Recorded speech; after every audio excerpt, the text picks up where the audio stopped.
여러분 안녕하십니까? 오늘 팔뉴스는 TBC가 집중 점검하고 있는 지역 농산물 도매시장 운영 실태 기사로 시작합니다. 이 한강 이남 최대 규모인 대구 농수산물 도매시장 얘기인데요. 대구 농수산물 도매시장은 지난해 대구시 특정감사에서 법인 수익이 과도하다며 경매 수수료 조정이 필요하다는 지적을 받았지만 1년이 지난 지금 수수료가 되레 오른 것으로 드러났습니다. 남효주 기자의 보도입니다. 지난해 40만 톤 이상의 농산물을 유통해 총 거래 금액이 1조 원에 가까운 대구 농수산물 도매시장. 한강 이남 최대 규모입니다. 이곳에서 농산물을 위탁받아 경매를 진행하는 도매시장 법인은 모두 5곳. 지난해 평균 5.84%의 경매 수수료를 받아 554억 원의 수수료 수익을 올렸습니다. 2년 만에 10% 넘게 증가한 건데 과도한 수익이라는 지적이 제기됐습니다. 이에 대구시가 도매시장 첨가부류 운영에 대해 특정 감사를 벌였습니다. 법인 3곳의 임원급여와 당기 순이익이 도를 넘었다는 결론을 내리고 후속 조치로 위탁수수료 조정을 지시했습니다. 도매시장 법인의 공공성 확보 차원에서 과다한 수익은 생산자와 소비자의 이익에 반하는 것으로 농산물 거래 실적과 법인의 수입 비용 등에 대한 원가 분석을 통해 위탁수수료 요율에 대한 재검토가 필요한 것으로 판단됩니다.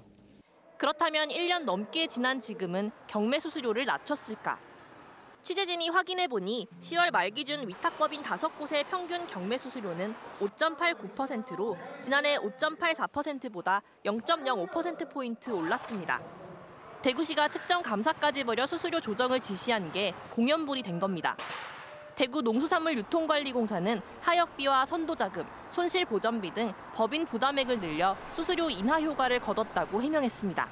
유통관리공사는 도매시장 법인에서 올해 270억 원을 투입해 0.4%의 수수료 인하 효과를 거뒀다며 앞으로 지역사회 환원과 적정 수수료 인하 검토에도 노력하겠다고 밝혔습니다. 올해 도매시장 법인의 공익적 기능 확대를 위해 노력해 왔습니다.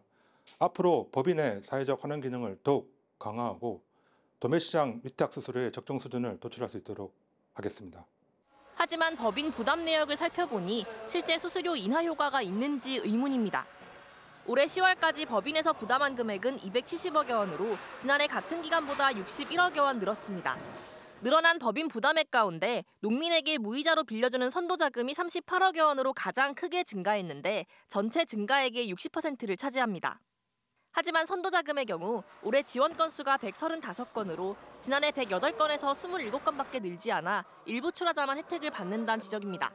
특정 출하자에게만 편중될 수 있기 때문에 많은 출하자가 이익과 혜택을 보기 위해서는 생산자나 수요자가 동시에 도매시장을 이용함에 따라 혜택을 누릴 수 있는 방안을 강구해야 되지 않나 이렇게 생각합니다. 감사까지 벌여 수수료 문제 해결을 공언했던 대구시. 하지만 1년이 지나도 달라진 게 없는 현실입니다. TBC 남효주입니다.